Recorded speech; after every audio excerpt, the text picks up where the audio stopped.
Welcome to Coast Vue, the show that every single day celebrates the men and women who are making coastal Mississippi such a special place to live, work, and play. Hey, I've something I want to share from my friend Stacy Waldrop. As I've said so many times, she's one of the most positive people that I know. But it's I don't know what the source of this was, but any of us could have written it, and you'll agree, I think, when you see this. But it's 8 ways to be a better person.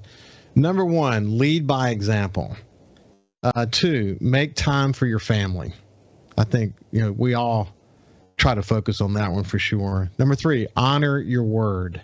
Number 4, don't bring work problems into the house. Number 5, work on yourself physically, emotionally, spiritually, and mentally. 6, prioritize your health. 7, don't complain. We could all use a little dose of that one for sure. And then last, number 8, push yourself. Push yourself. I love that. Don't strive for perfection as we talked about yesterday, but just try to be the best version of yourself. That's just a great list. I found it's always good to kind of remind yourself of, how to take in the moment, and those are some good anecdotes for sure. Now let's move over to my friend Clay Williams. He's the executive director for the Gulfport-Biloxi International Airport, someone who's been on the show a number of times, someone I really enjoy visiting with. But it's been a while, Clay. How you been? I'm doing well. Ricky, how are you doing? I'm doing fantastic.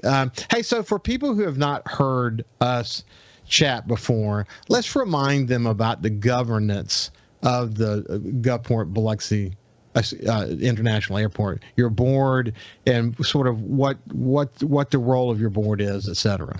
Absolutely. Gulfport-Biloxi International Airport is a regional airport authority governing structure. So when it was founded in 1977, the cities of Biloxi and Gulfport and Harrison County all got together, set up a regional authority to oversee the activities of the airport. We've talked in the past, Ricky, we've functioned very much like a small city within a city. We've got numerous tenants and constituencies here, and we've got almost 40 tenants / vendors that operate here at the airport with whom we work. And the 3 entities, the 2 cities and the counties, each provide a commissioner that sits on the governing body, and they provide the policy direction for the organization. We've got 3 great individuals that serve on the board. General Joe Spraggins, who's the City of Gulfport's appointee, General Clark Griffith, who is the City of Biloxi's appointee, and then Dave Dennis, who is the appointee from Harrison County. We have a staff of 42 individuals that work for the airport authority, but total number of jobs at the airport, just on the commercial side, this is not taking into account the Army National Guard and the Air National Guard, but on the commercial side, approximately 550 to 600 individuals that work here. That's everyone from airline employees to rental cars to the TSA federal employees, air traffic controllers, those that work for the hotels that are located on airport, and those that work for the restaurant and retail concession, just to name a few. Well, as you and I have talked about before, as it relates to your direct board, the 3 men that you mentioned, you've got the dream team because you got two retired military, really, really significant experience, unbelievably important experience as it relates to what you're doing. And then Dave Dennis, one of the, obviously just a passionate coastal Mississippi, an entrepreneur, super successful, one of the smartest guys I know. He remembers phone numbers and birth dates, and you know the deal. I mean, he's a walking sort of database of information. But it's when you have to do what you do, especially as we've discussed in the past, coming through the pandemic and all of the adjustments and the way the airlines have been impacted, and now you've got the economic woes and how that's going to impact. I mean, you've got to have a team like that's been there, done that, knows what to worry about, knows what not to worry about. It makes a big difference, doesn't it? It certainly makes a difference. Not only do they bring an inordinate amount of expertise to the board, as you mentioned, but all 3 of these individuals have been actively involved across the Mississippi Gulf Coast and across the state, for that matter, and for their entire careers. And so when they bring not only the expertise but the passion to go along with it, it makes a difference. Okay, so when you're having just a brief conversation with someone and they say, "How's it going at the airport these days?" What's your headline for them? Well, we're very fortunate that we've seen a significant increase in traffic at the airport since the onset of the COVID-19 pandemic. So take into account our numbers in 2021. These were our passenger boardings as compared to 2020. If you look at 2021, we were 63% ahead of where we were in 2020. Now, 2020, as you and I've talked previously, was a rough year, not only for the Gulfport-Biloxi Airport, but for airports across the country. We've recovered faster than some. And the reason being is we have very strong partners in the gaming industry that continue to bring people in to enjoy the many amenities that they have to offer here on the Gulf Coast, but also the military never stopped traveling. And we have a lot of our corporate partners that are now back flying, where some of the larger metropolitan areas haven't seen quite as rapid of an uptick. But the demand across the United States, Ricky, is significant right now. It was pent up during the pandemic. People weren't able to go where they wanted to. They weren't able to see family and friends and take vacations, and even business travel ground to a halt. So now that's coming back. And so I mentioned that number. If we look at our stats just today, or let's look through May, we were 5.5% ahead of May of 21. If you just count the month over month comparison, if you look at it year to date, we're 17% ahead of where we were this time last year on a year-to-date comparison. So look at 19 versus where we are today. We're about 88-89% of where we were in 2019. So there's a little bit of a gap that we still need to bridge, but we feel like that's coming back and coming back at a pretty rapid clip. We were very excited a few weeks ago to announce the return of the Allegiant service to Orlando Sanford. That restarted May 18th. Will run through the middle of August. What's great about having that in the market is it's a low-cost offering. So people can fly. Some of the advertised fares are $39 each way, $59 each way to and from Orlando. It's a quick 1-hour flight as opposed to an 8 to 9 hour drive. But having them in the market during this summer time period helps to keep fares lower than they typically would be. And it also gives people an option, an affordable option, not only to come to the coastal Mississippi, but also to leave and go visit the many attractions in Central Florida for a summer vacation. It's incredible, as you mentioned, and I think this is one of obviously a major benefit of you guys from a business point of view is you're so diversified. The casinos, huge customer of yours, their marketing efforts and the way they're shuttling folks from very specific markets from across the United States is very significant. Then you've got tourism, you got the business travel, you got military. Yes. Just I want to share with you a personal experience and see what you're hearing from people. We're headed to the Dominican Republic soon, little family vacation, and we checked all the possibilities. And we're going to fly out of Gulfport, connect in Charlotte, and then direct flight to Dominican Republic from Charlotte.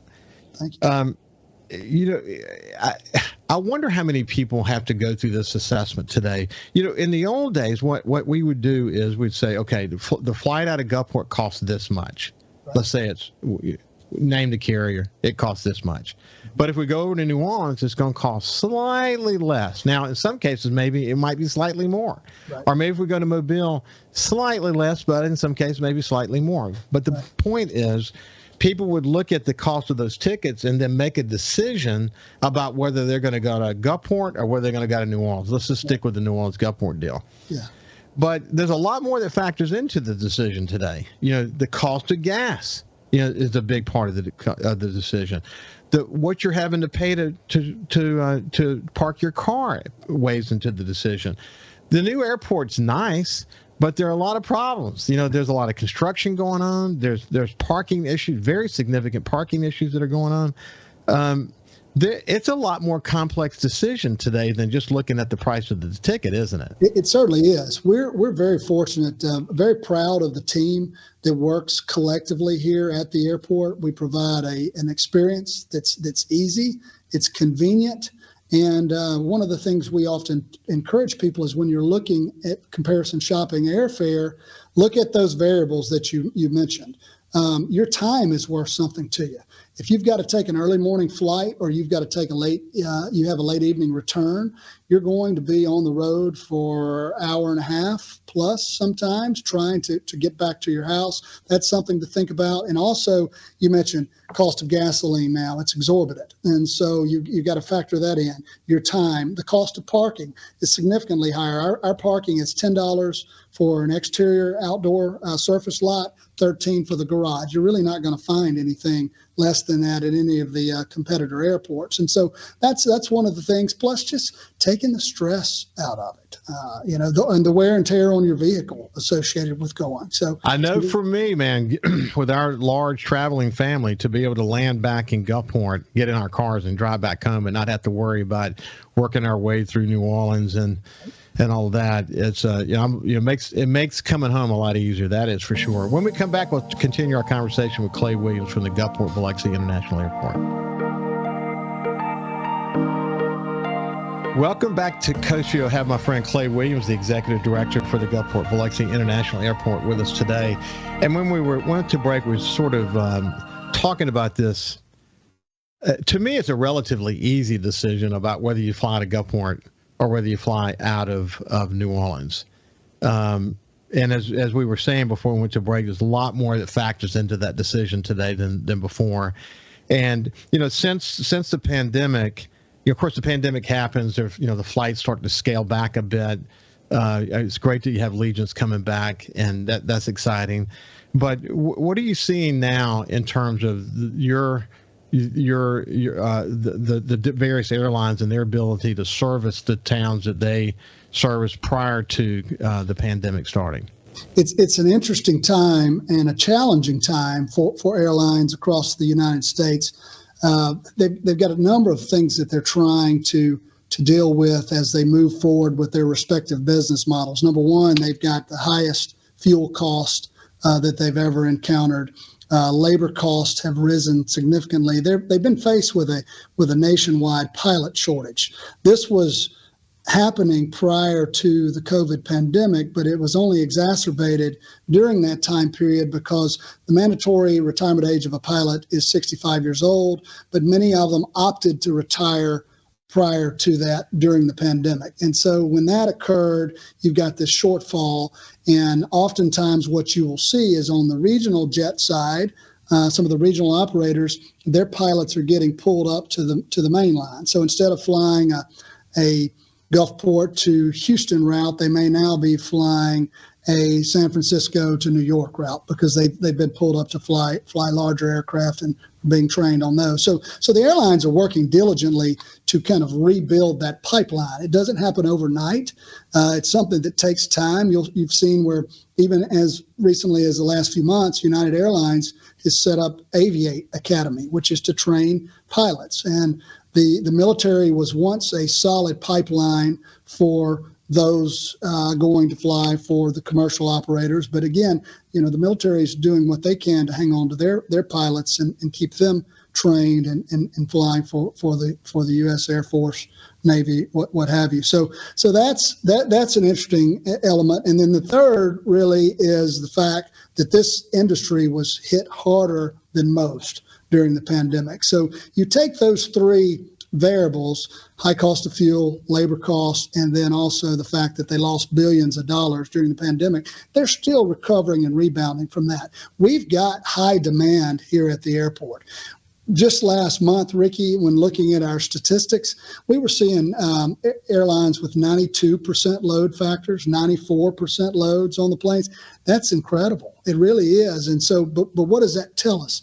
That tells us we need more seat capacity in the market. But for us to get more seat capacity, you got to have the available crews to be able to operate the aircraft. So that's coming, but they have to be very diligent and strategic in how they do it. So what that translates to is people in the local market, when they're comparison shopping for airfare and looking elsewhere, need to utilize the local service. And they are, obviously, by the 92, 94% load factors, because that just further impresses upon the airlines, this is a market where they want to be. We're unique. We're different. It's interesting. The recovery we've seen, sort of sun and sand markets, you can put us in that category, but with gaming in the mix, and mountain destinations.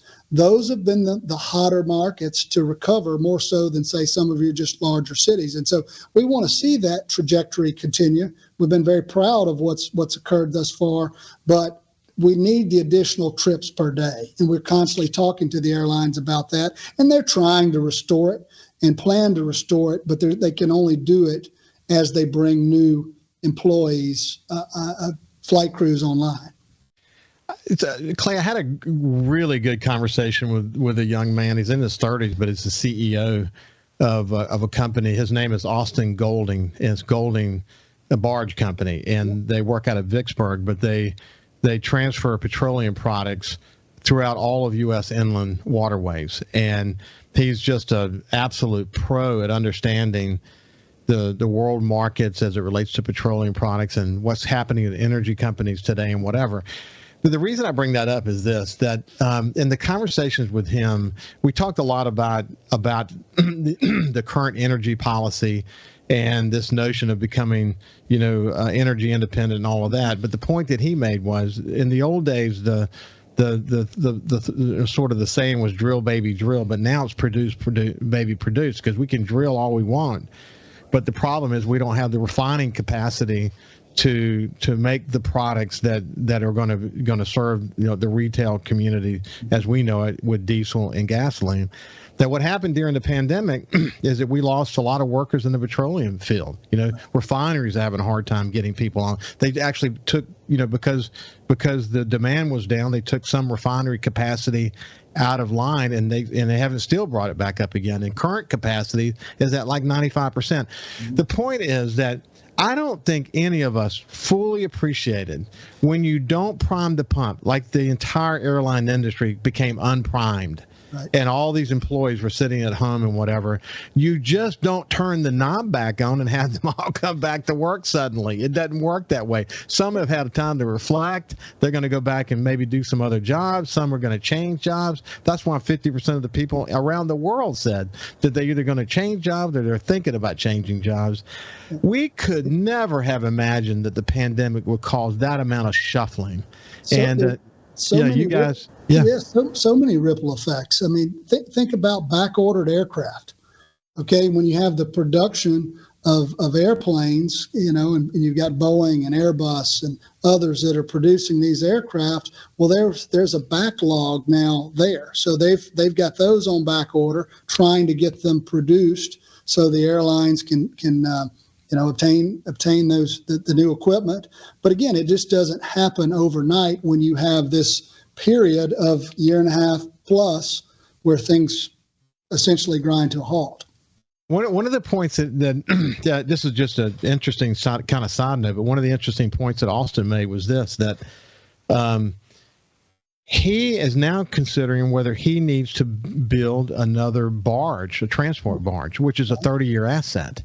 And that's just a barge. He said, think about what they're thinking about as it relates to building a refinery. We hadn't built a new refinery in decades, And his point was this. He said, the administration's got a gun to their head and said, okay, we're going to take the gun away for a second. We need you to build some refinery capacity.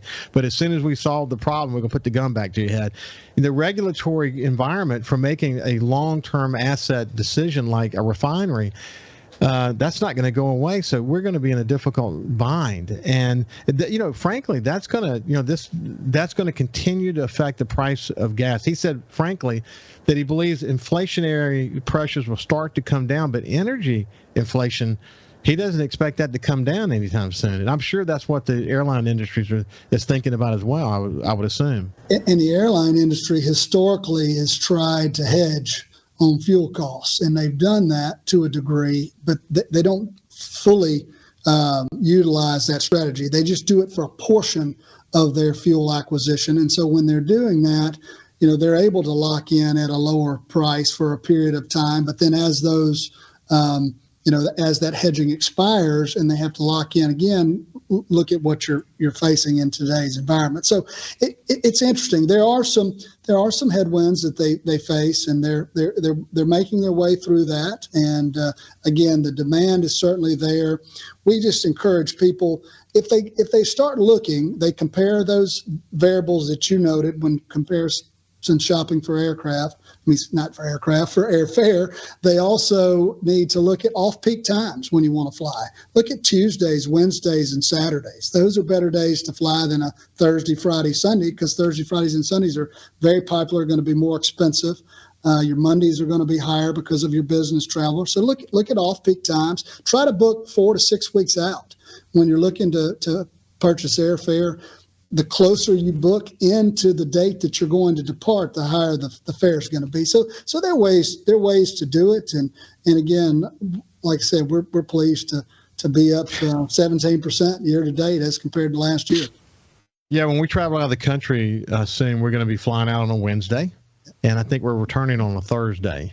Okay. But when you look at those capacity numbers, and we're coming to the end of the show now, when you're looking at over 90% capacity on some of those airlines, what that tells me is all the things you mentioned, which is we need more capacity. But what it tells me as a consumer is I better get to the airport a little bit earlier than I'm used to doing it. I mean, I bet people need to pay a little bit more attention. Usually you can go to the airport and bust right on through, and you're at the gate in no time. But with those kind of numbers, people should plan on getting to the airport a little bit earlier, shouldn't they? They should. I mean, we still, as we talked, we offer a very convenient and easy to use product here at the airport, and our TSA transportation security officers, they do a great job, and they are efficient in processing passenger loads. But yeah, getting there a few minutes early, particularly in the summertime or during the holiday period, I certainly would recommend that. Keep up the good work. And if you haven't flown out of Gulfport in a while, you need to reconsider the thinking around that. It is definitely the most viable option when you compare it to flying out of New Orleans. That is for sure. Trust me on that. I've flown a bunch of hours, a bunch of flights over the many years, and I love Gulfport-Biloxi Airport. Okay, Clay, it's been a pleasure to visit with you, my friend. Always a pleasure. Hope you'll have a good trip out next week, Ricky. Thanks for flying. You bet, man. Have a great day. This has been Clay Williams.